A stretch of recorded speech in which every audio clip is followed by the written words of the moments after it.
नमस्कार प्रेक्षकांनो, घरोघरी मातीच्या चुली या मालिकेच्या येणाऱ्या भागामध्ये जबरदस्त असा ट्विस्ट येणार आहे। तर प्रेक्षकांनो, इथे आता जानकीने ऐश्वर्याच्या पुढे 100 पावलं टाकत ऐश्वर्याचा बँड वाजवलेला असतो।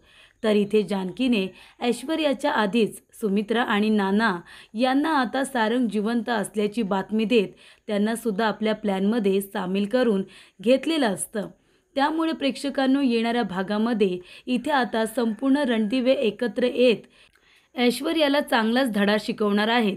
तर इथे जानकीला नाना आणि सुमित्रा यांची काळजी वाटत असते।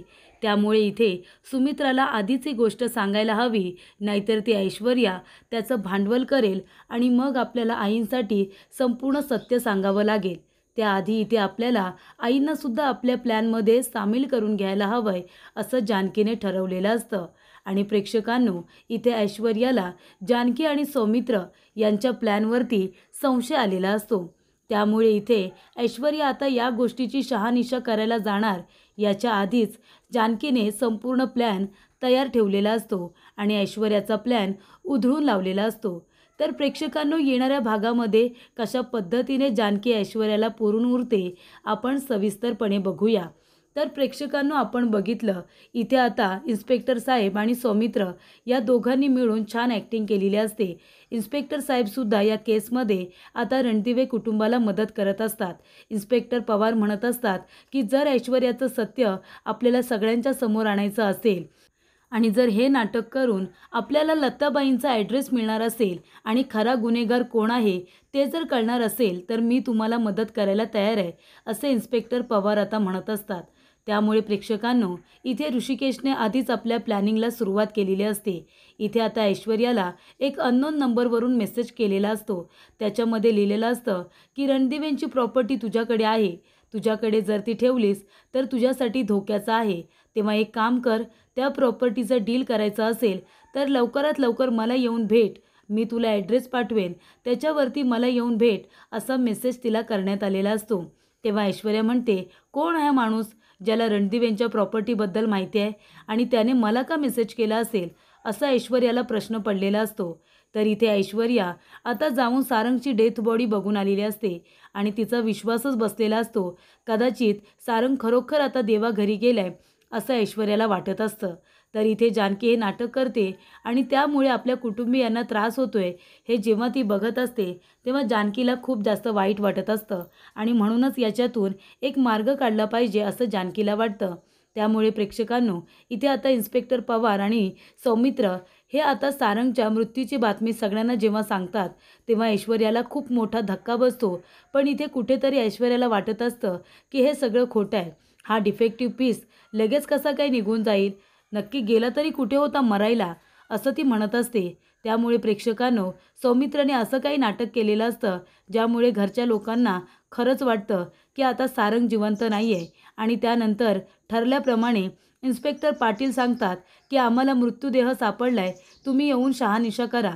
तेव्हा इथे ऐश्वर्या सारंगच्या चेहऱ्यावरचं कापड जेव्हा बाजूला करते तेव्हा ती बघते तर काय, खरोखर तिथे सारंग पडलेला असतो आणि त्याला खूप जास्त लागलेला असतं। तर इथे हा जो काही सारंगचा मेकओव्हर केलेला असतो तो अवंतिकाने खूपच जास्त भन्नाट असा केलेला असतो आणि अवंतिकाची ॲक्टिंग बघून तर इथे ऐश्वर्याला खरंच वाटत असतं की सारंग आता या जगामध्ये नाही आहे। तेव्हा ऐश्वर्या म्हणत असते, सारंग तुम्ही मला असे कसे सोडून गेलात, मी तुमच्याशिवाय आता कशी जगू, मी तुमच्याशिवाय नाही जगू शकत, माझं तुमच्यावरती किती प्रेम आहे हे तुम्हाला माहिती आहे ना सारंग, असं ती आता रडतच बाहेर येते। कारण तिला आपलं हसू कंट्रोल होत नसतं, तिला इतका आनंद झालेला असतो सारंगच्या जाण्यामुळे की तिचा तो आनंद तिला आता सेलिब्रेट करायचा असतो, म्हणून ती बाहेर आलेली असते। तेव्हा जानकी म्हणते, इन्स्पेक्टर पवार तुम्ही आमची मोलाची साथ देताय, तुम्ही आमची मदत करताय ना, आता तुम्ही बघाच खरा गुन्हेगार लवकरात लवकर तुमच्या समोर येईल।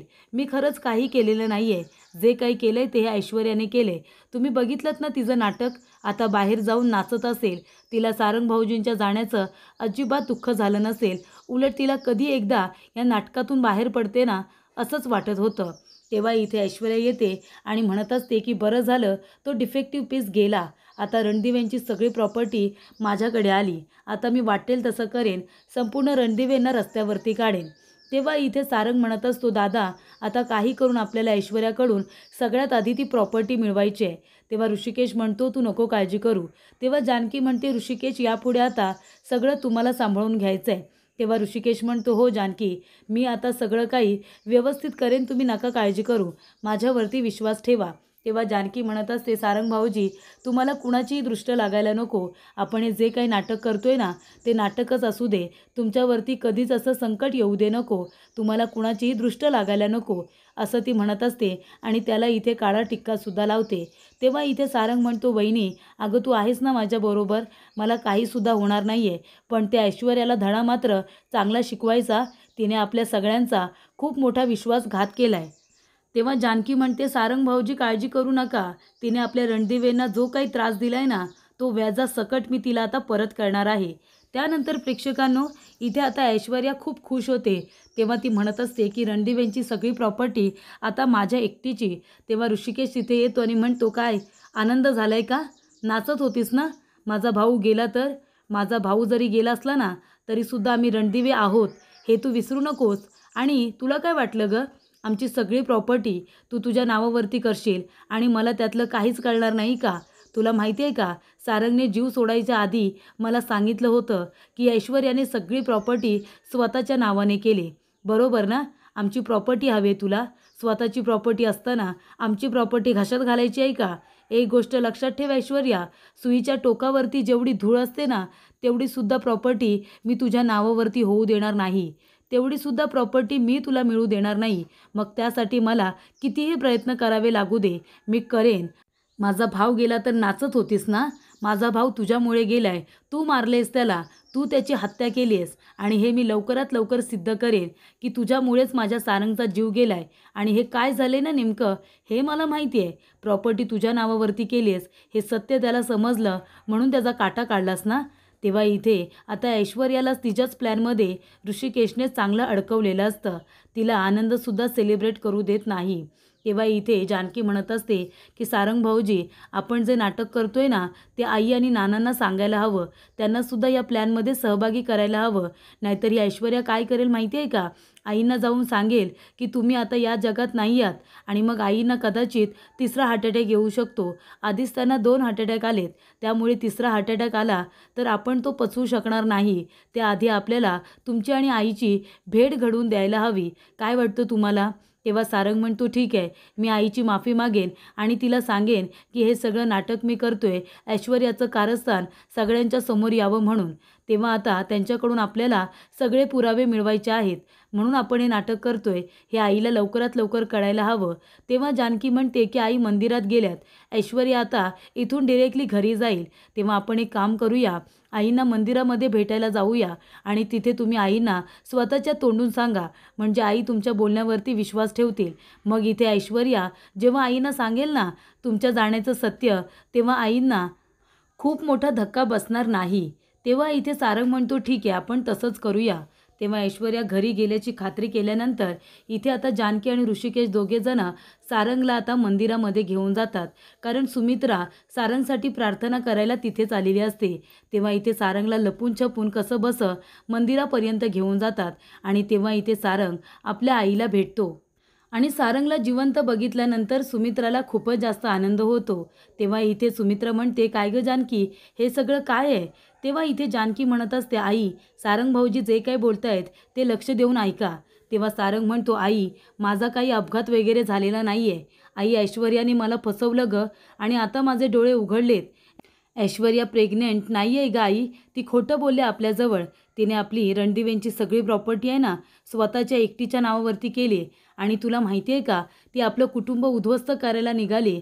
आपलं घर विकून, आपली संपूर्ण प्रॉपर्टी विकून तिला आपल्या सगळ्यांना रस्त्यावरती आणायचं आहे आणि हे सत्य मला समजलं आहे. म्हणून तिच्याकडून आपल्याला प्रॉपर्टीचे पेपर मिळवायचे आहेत. आणि लता आई आहे ना ती खरोखर जानकी वहिनीची आईच आहे. लता आईला तिनेच किडनॅप करून ठेवलं आहे आणि म्हणूनच आपल्याला आता लताई नेमक्या कुठे आहेत हे सुद्धा शोधून काढायचं आहे आणि ते पुरावेसुद्धा त्यांच्याकडेच आहेत. म्हणून मी हे नाटक करतोय. तेव्हा आता जानकी वहिनी जेव्हा तुला सांगेल किंवा ऐश्वर्या येऊन तुला सांगेल की आता मी या जगामध्ये नाही आहे, तेव्हा तुला ॲक्टिंग करायची आहे. तुला खूप मोठा धक्का बसलाय म्हणून, पण खरोखर सत्य तुला माहिती आहे की मी जिवंत आहे, ही गोष्ट लक्षात ठेव. तेव्हा इथे आता सुमित्रा म्हणत असते की ठीक आहे, आता सत्य मला सांगितलं आहेत ना, त्या ऐश्वर्याचं कारस्थान आता सगळ्यांच्या समोर आलंच पाहिजे. तिला आता तोंडावरतीच पाडा तुम्ही सगळेजण. मला वाटलं होतं ती खरोखर प्रेग्नंट आहे, पण ती खोटं बोलली आहे ना, आता त्याची शिक्षा तिला मिळणारच. बरं ठीक आहे, मी सुद्धा तुमच्या नाटकामध्ये सामील होते. आता मी तुझ्यासाठी इथे अभिषेक करायला आले आणि आता इथूनच मी घरी जाणार आहे. तेव्हा इथे सारंग म्हणतो ठीक आहे. तेव्हा प्रेक्षकांनो, इथे सारंगला आता आउट हाऊसमध्ये ठेवण्यात आलेलं असतं. आउट हाऊसमध्ये त्याच्या खाण्यापिण्याची सगळी व्यवस्था करण्यात आलेली असते. ऐश्वर्या आता खूपच जास्त आनंदी असते, पण तिला असं वाटत असतं की हे रणदिवे सगळेजण इतके शांत कसे काय? म्हणजे या सारंगची हस्ती आता घरी आले, तरीसुद्धा आईंना याबद्दल का काही सांगितलेलं नाही आहे?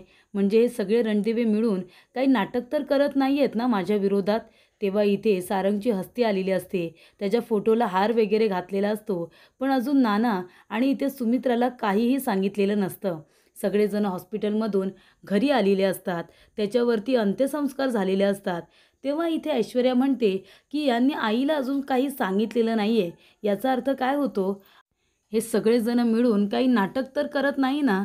मला जाऊन आता आईंना सांगायलाच हवं. जेव्हा मी आईंना सांगेन की सारंग आता या जगात नाही आहे, त्यांच्यावरती अंत्यसंस्कार करण्यात आलेत, तेव्हा आईंना खूप मोठा धक्का बसेल आणि आईंना कदाचित हार्ट अटॅक येईल. तेव्हा तरी हे लोक आईंना सांगतील की सारंग जिवंत आहे म्हणून. या लोकांनी काय नाटक केलं आहे? आईंच्या जीवावरती बेतलं की जानकी लगेचच सत्य सांगेल. तेव्हा मला आता जाऊन शहानिशा करायला हवी.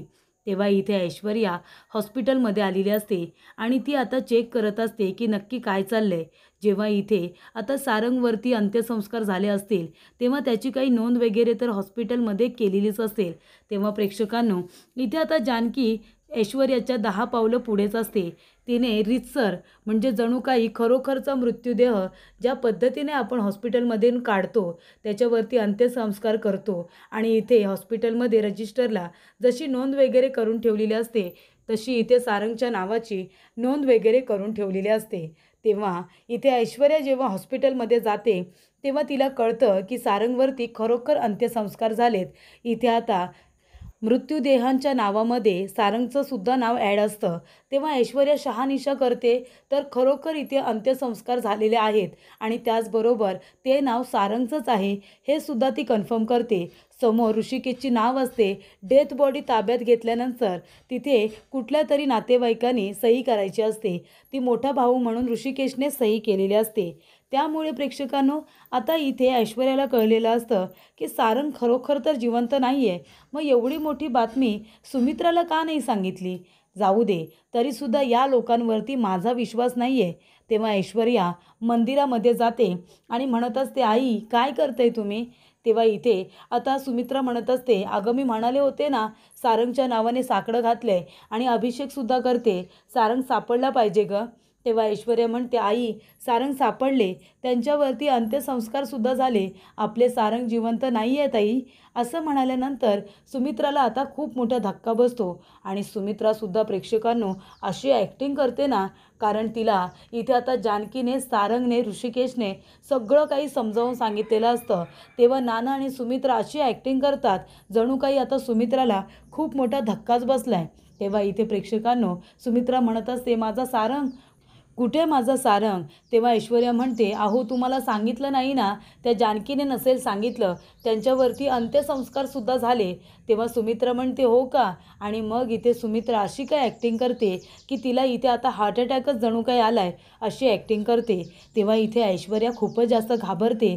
तिला असं वाटतं की सत्य जाणून घेण्यासाठी मी हे सगळं केले, पण ही म्हातारी मेली तर मग मात्र तो ऋषिकेश मला काही सोडणार नाही. तेव्हा नाना म्हणत असतात, अगं ऐश्वर्या हे काय बोलतेस तू? खरं बोलतेस का तू? तेव्हा ऐश्वर्या म्हणते, हो नाना, मी अगदी खरं बोलते. आणि तेव्हा प्रेक्षकांनो, इथे आता सुमित्राला हॉस्पिटलमध्ये नेण्याची वेळ येते. नाना, ऋषिकेश, सौमित्र सगळ्यांना फोन करतात आणि मंदिरामध्ये बोलावून घेतात. सुमित्राने अशी काही ॲक्टिंग केलेली असते की लगेचच आता गाडीमध्ये टाकून तिला हॉस्पिटलमध्ये घेऊन जावं लागतं आणि सुमित्राला ॲडमिट केलं जातं. इथे आता नाटक खरं वाटावं म्हणून सुमित्राला ॲडमिट केलेलं असतं. डॉक्टरांना सुद्धा इथे मॅनेज केलेलं असतं की सारंगच्या जाण्याचं आता सुमित्राला इतकं वाईट वाटलं की तिला खूप मोठा धक्का बसला आणि त्यामुळे तिला हार्ट अटॅक आलेला आहे असं सांगण्यात येतं. त्यामुळे प्रेक्षकांनो इथे आता हॉस्पिटलमध्ये ॲडमिट केलेलं असतं. सुमित्रावरती उपचार सुरू होतात. डॉक्टरसुद्धा अशी धावपळ करत असतात कारण का ऋषिकेशने सौमित्रने सगळ्यांना सांगितलेलं असतं की ॲक्टिंग एकदम रिअल वाटली पाहिजे आणि तुमची ट्रीटमेंटसुद्धा रिअल वाटली पाहिजे. त्यामुळे प्रेक्षकांनो इथे आता ऐश्वर्याला वाटतं की नाही, ही जानकी ऋषिकेश अजूनही काही बोलत नाही, याचा अर्थ सारंग खरोखर जिवंत नाही आहे. आता काय करायचं? त्यामुळे इथे ऐश्वर्या पूर्णपणे फसलेली असते. ती म्हणते की सारंगने जाता जाता माझं वाटोळंच केलं आहे. म्हणजे या ऋषिकेशला काय सांगायची गरज होती की सगळी प्रॉपर्टी मी माझ्या नावावरती केली आहे म्हणून. तर प्रेक्षकांनो इथे ऐश्वर्याने हे सगळं मुद्दामून केलेलं असतं. तिला असं वाटतं की एकदा का मी सुमित्राला सांगितलं की सारंग मेला म्हणून की सुमित्रा इथे रडेल, त्याच्यावरती अंत्यसंस्कार झालेत हे कळल्यानंतर सुमित्राची तब्येत तर बिघडणारच असते. पण तेव्हा इथे जानकी सगळं काही सत्य सांगेल. पण खरोखर सारंग जिवंतच नाही आहे म्हणून इथे जानकीने काहीही सांगितलेलं नाही आहे. याचा अर्थ हाच होतो, म्हणजे आता सारंग हा निघून गेलेला आहे. या घरामध्ये आता मला कोणीच सपोर्ट करणार नाही. सारंग एकमेव व्यक्ती होता जो मला सपोर्ट करत होता माझ्या प्लॅनमध्ये आणि आता आजी तिचा गुंडा नाही आहे म्हटल्यानंतर आजी काही माझी साथ देणार नाही. आता मी काय करू असा प्रश्न ह्या ऐश्वर्याला पडलेला असतो. तर प्रेक्षकांनो अशा रीतीने इथे आता रणदिवे कुटुंब संपूर्णपणे एकत्र आलेलं असतं आणि ऐश्वर्या एकदम एकटी पडलेली असते आणि ऐश्वर्याने एकटीने मिळून सारंगच्या मदतीने असा काही रणदिवेंना त्रास दिलेला असतो. तेवढा त्रास रिटर्नमध्ये आता ऐश्वर्याला जानकी ऋषिकेश संपूर्ण रणदिवे कुटुंब परत करणार असतं. इथे आता ऐश्वर्याची वाट लावण्यासाठी सगळेजण एकत्र आलेले असतात. जानकीने एक उत्तम आयडिया केलेली असते की सुमित्राला सत्य सांगितलेलं असतं, नाहीतर सुमित्रामुळे हे नाटक उघडं पडलं असतं. पण इथे जानकीने खूपच हुशारीने सुमित्रा आणि नाना यांना विश्वासात घेऊन सारंगच्या तोंडूनच संपूर्ण सत्य सांगितल्यानंतर इथे सुमित्राचा विश्वास बसतो की ऐश्वर्या ही कट कारस्थानी आहे. ऐश्वर्याने संपूर्ण प्रॉपर्टी नावावरती केली आहे. तिने इथे प्रेग्नेंट असण्याचं सुद्धा नाटक केलं आहे. सगळी प्रॉपर्टी विकून तिला आता रणदिवेंना रस्त्यावरती आणायचं आहे. हे सत्य जेव्हा सुमित्राला कळतं तेव्हा इथे सुमित्रा त्यांच्या नाटकाचा भाग होते आणि ऐश्वर्याला घरातून बाहेर काढण्यामध्ये सुमित्रा आणि नानासुद्धा आता इथे जानकी ऋषिकेश सौमित्र यांची साथ देतात. त्यामुळे प्रेक्षकांनो लवकरच इथे जानकी ऐश्वर्यासारख्या घाणीला घरातून बाहेर काढून इथे आपलं गोकुळ वाचवणार आहे आणि त्याचबरोबर आपलं तुटलेलं, विखुरलेलं, उद्ध्वस्त झालेलं रणदिवे कुटुंब ती पुन्हा एकदा एकत्र जुळून ठेवणार आहे. आणि प्रेक्षकांनो इथे जानकीने आता ऐश्वर्याची वाट लावून लवकरात लवकर तिला इथे तिच्या गुन्ह्याची शिक्षा मिळवून देत पोलिसांच्या मदतीने तिला आता जेलमध्ये पाठवणार आहे आणि लवकरात लवकर तिच्या तोंडून लताचा ॲड्रेस घेऊन लतालासुद्धा घरी घेऊन येणार आहे.